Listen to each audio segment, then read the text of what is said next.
What's going on, everybody? So, yes, today we're going to be talking about a lot of the DCU and also the Matt Reeves universe, which has its own title now. But thank you for watching. Thank you for subscribing. And make sure to leave a comment, share this content. Let's make this community grow. Okay, now let's get into some Joker. I was not a fan of this being turned into a sequel, but the minute that the film hit $1 billion, I knew this was going to happen. And actually, the first trailer, I really liked the first trailer. I'm not a big guy as far as reacting to trailer because pretty much my entire reaction will be something like this. Oh, oh, that's cool. Oh, I like that.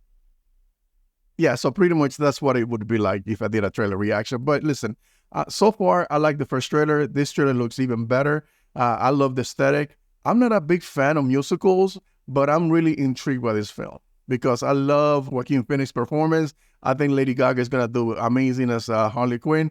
I like the whole idea of them killing off the Joker in this one. I like the whole concept of him being his own representative, going to court and dealing with the consequences of the things that happened 2 years ago. So I'm really looking forward to all of that. Narratively, I'm looking forward to how this story advances. As far as the music, you know what? I didn't mind the music in the first film because the music was absolutely amazing. And I hope this film delivers. Listen, I hope this doesn't become a thing where he has to come back and keep doing this film over and over again. I hope they go into other characters. I think there's a Mr. Freeze, even Clayface. Clayface is one character that I felt that would be an interesting character to do a movie or ground the film based on that character. So I think they should move away from this character and start exploring other characters as part of the Black Label in the DC universe. And that's not to say that the film is not going to be great. We already getting some feedback from the Venice Film Festival chief Roberto Barbera, who has seen the film. He said that Joker 2 is one of the most daring, brave, and creative films in recent American cinema. We were astonished.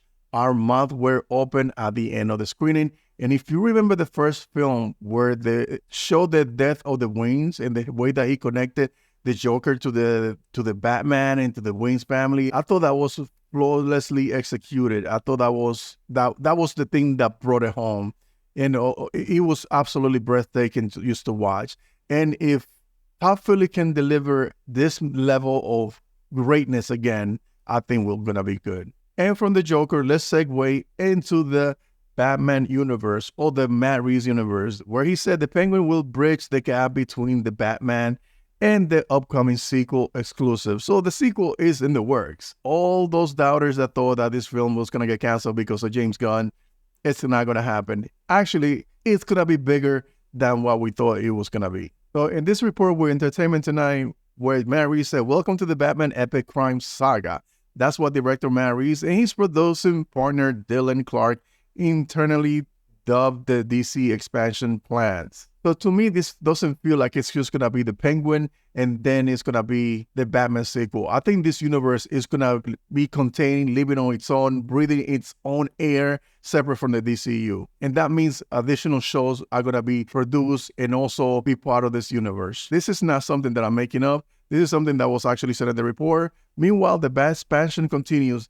There's another television exploration we are going to do. So actually, they're already working on something else that we don't even know anything about. It could be another series based on the Riddler, the Joker, or even Catwoman. We don't know. Hopefully, it's just the Joker or Clayface or any other rogues. I'd love to see Matt Reeves take on these characters. And I would love to see what he does with any of those other characters that are part of the rogues. We are looking at this entire world as it relates to who Batman is, the antagonists around them, all the crime that has to be navigated in the city, and trying to figure out where are the areas that are best to explore. I said in a live stream a while ago that it would be a great idea to do things from the perspective of the criminals or the villains, because the criminals, they always think that they're on the right side, that they're doing things the right way, that the one that's getting on their way is Batman. And tell that story from the perspective, I think it's a fascinating one because we haven't seen anything like that. Imagine getting something like that about Two-Face, Clayface, Mr. Freeze, Poison Ivy. You can think of anybody, but I think that's a great idea. I like the idea that Matt Reeves is going to continue his Batman universe separate from everything else,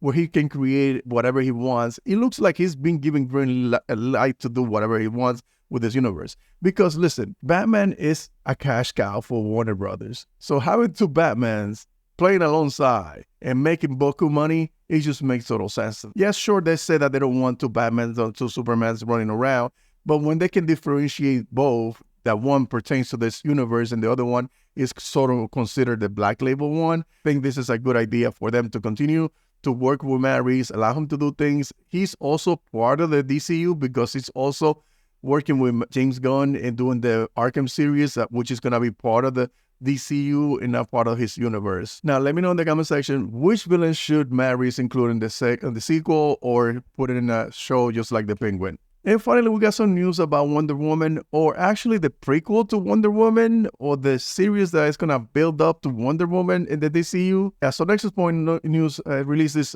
exclusive today talking about Paradise Lost, where they said that we learned from our sources that Kiara Snyder and Janet Lynn are in talks to join the project. Snyder is best known for being a writer and producer on Hulu's The Handmaid's Tale. I love that show.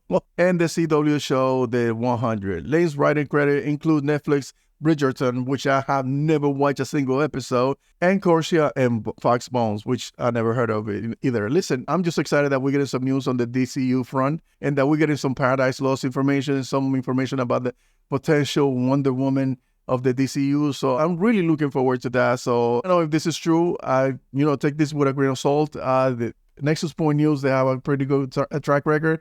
The last news about Booster Gold has not been disproven by James Gunn, who's actually very active on social media. So he could have very much say, yeah, he's not the guy. And every time I see him not responding to stuff like this, I always feel like there is negotiation going, or that character's already been cast, but he doesn't want to reveal because he wants to be a big reveal in a film or in a show. And finally, let's talk about Superman and Lois. Yeah, it's going to be a tearjerker. This is a show that I absolutely love. I didn't know I was going to like a CW show as much as I like this show. It's coming to an end after this season. This is the final season. And last season ended up with a big cliffhanger. And they drop a trailer today, and he's pulling at all the heartstrings. I'm going to do a little breakdown on some of the images. I'm just going to grab a couple of images and talk about it because, again, Warner Brothers, they love to mess with my channel. So I'd rather do the whole breakdown and still images and talk about it. So here's how it starts. It's pretty much, you can see that Lois is trying to resuscitate Superman because apparently they're doing the death of Superman on this season. I've already seen this many times, but I think I'm going to be more emotionally invested in this one. And listen, I got to tell you that I got a little bit of goosebumps when I saw this. I was like, oh man, that's his body right here. She's trying to resuscitate him. And unfortunately, of course she can. And you can see her that she's already mourning the death of her beloved. She's looking at his glasses, just standing there on top of the, it's one of those little triggers that you see around the house. I don't know if you had a family member passed away, which happens, like you see an image, you see a photo, you see something that pertains to that individual, and it triggers some emotion in you, and it's really hard to deal with those little things that remind you of that person that you love so dearly. This shot right here reminded me of the BBS shot at the end where Superman was dead. So I don't know if it's paying homage to that shot, it's just a great shot to take, but this is a really sad, somber moment where you can see Lois and her two kids paying tribute to her fallen husband and father. Here's where we left off. Actually, at the end of last season, we can see Superman and Doomsday kind of colliding against each other. They didn't show anything about the fight, but I guess we're going to get a full-on fight on this one. And you can see he's like flying into the moon. I guess he just like ripped a piece of the moon. He's just dragging Superman around because you can see like his corpse, his lifeless body is just there. I don't know if he's still alive there, but you can see the destruction on the back of the of this brute here. One thing that I noticed is that CGI, I know it's gonna be really good because they had to cut a lot of the cast from the previous years, so that way they can move that money into the CGI, because this season is gonna be CGI heavy and CGI is very expensive. And this brute here I'm sure is gonna be very expensive to make. And of course, the final season they're gonna try to go all out. If you see the first episodes, they're always like very CGI heavy. Like if you see any Go to every first episode or every season and you see how good they are, how good the CGI is. And then it gets a little bit spotty throughout, but I think they're gonna do the same thing for here. This is supposed to be a 2-hour the first episode, so I'm really looking forward to that. I like the fact that Jordan is picking up the slack where his father, now that his father is not present, and he actually went ahead and tried to confront Lex Luthor. This is not a spoiler. This is on the trailer, but I thought this is pretty cool. I like the fact that he wants to be the new symbol of hope, or try to do what his father would do during his absence. And it looks like General Sam might bite the dust in this one. I do not know how this is gonna end for him, but I like that we are getting a really terrifying Lex Luthor who's not afraid to kill a 5-star general or just go ballistic.